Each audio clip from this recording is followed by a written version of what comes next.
Burnout na di mo alam? Anak, let me ask you this. Have you ever felt so drained na kahit tapos ka na sa trabaho, hindi ka pa rin mapakali? Yung tipong andyan na ang pamilya mo pero ang isip mo lumilipad pa rin. Nasa orders, sa customers, sa deadlines, at sa dami pa ng kailangang asikasuhin. Or maybe, lagi ka lang pagod, irritable, at parang nawawala na ang joy sa ginagawa mo.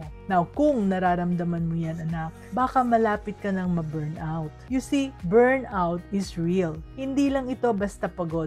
Burnout steals your energy, your focus, and even your love for your work. Kaya, importante na matutunan mo kung paano magbalanse ng trabaho at ng personal life. Let me share with you 5 simple strategies na pwedeng magbago ng buhay mo. At para mas madaling intindihin, let me share Eden's story. Isang mami, isang business owner na tulad mo siguro na may pangarap para sa pamilya niya. Pero muntik na siyang sumuko dahil sa sobrang pagod at kawalan ng balanse. Now, the first step is to prioritize and to delegate. Anak, you don't have to do everything on your own. Kailangan mong piliin kung ano lang ang trabaho na ikaw lang ang talaga dapat na gumawa. And the rest, ipasa mo na. In Eden's case, she used to be a corporate manager. Pero nung ang husband niya was assigned to work far away, she decided to resign and take care of their 2 kids. Later, she started an online project management business. Nung una, things were good. She was skilled and soon she had 3 clients at the same time. Pero habang dumadami ang projects, mas lalo na siyang na-stress. She handled client calls, made reports, and even did all the admin work. Takot siyang mag-delegate kasi baka hindi kasing ganda ang gawa ng iba. But then, came the day when she felt she could no longer handle it. Sobrang bigat na ng lahat. And that's when she learned to prioritize and to delegate. Nag-focus siya sa mga pinaka-importanteng tasks na nagre-require ng kanyang skills tulad ng client strategy and project planning. Tapos, she hired part-time help para mag-handle ng reports at saka ng mga admin tasks. So, ang resulta, mas magaan, mas maayos, at mas nakakahinga na siya. By letting go, she actually gained more. More focus, more energy, more confidence to serve her clients better. Now, let's go to the second step, which is to set boundaries and to stick to them. When there are no clear boundaries, work will consume your personal life. Even after Eden learned to delegate, she still worked late nights. She answered client messages even past 10 in the evening. She skipped dinners, and her kids felt her absence. One night, sabi nung kanyang panganay, "Ma, you're here pero parang wala ka lang talaga dito eh." Nako, masakit pero totoo.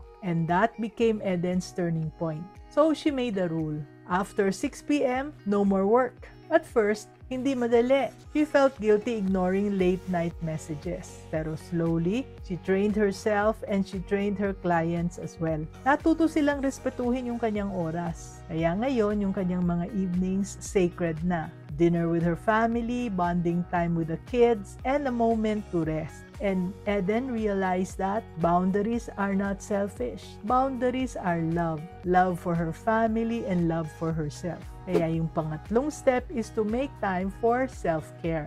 Anak, you cannot pour from an empty cup.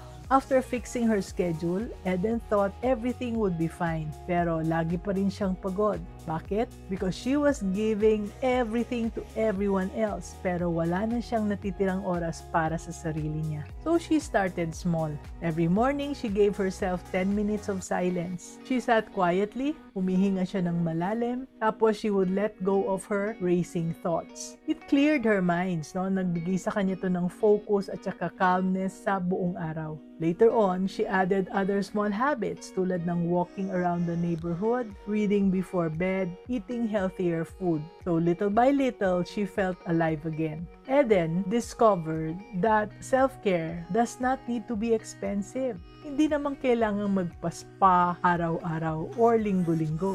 Sometimes, anak, 10 minutes of quiet can already save your whole day. So, punta tayo ngayon sa step number 4, which is to use technology wisely. Yes, technology can help you, but when left unchecked, it can even drain you. As Eden's business grew, so did her screen time. She spent long hours on her laptop, meeting reports, even endless scrolling when she got tired. Kaya soon she felt exhausted again. She asked herself, am I using technology or is technology using me? So she made changes. She used apps to automate repetitive tasks. She scheduled her breaks. And most importantly, she declared no screen hours. Time to play with her kids, to exercise, or to simply to rest. Etong simple change na ginawa niya gave her back her energy. Naging mas healthy siya, mas na-enjoy niya yung kanyang negosyo. So Eden learned that technology is a blessing, but only if you use it wisely. So, finally, panglimang step is to regularly assess your work-life balance. Balance is not just a one-time achievement. It is something you check again and again. And Eden realized this truth. Kaya once a month, she sits down and reviews her time. She asks herself, did I spend enough time with my family? Did I overcommit at work? Did I take care of myself? Kung may sagot na no, she adjusts right away. That monthly habit kept her from slipping back into burnout because balance is not about perfection.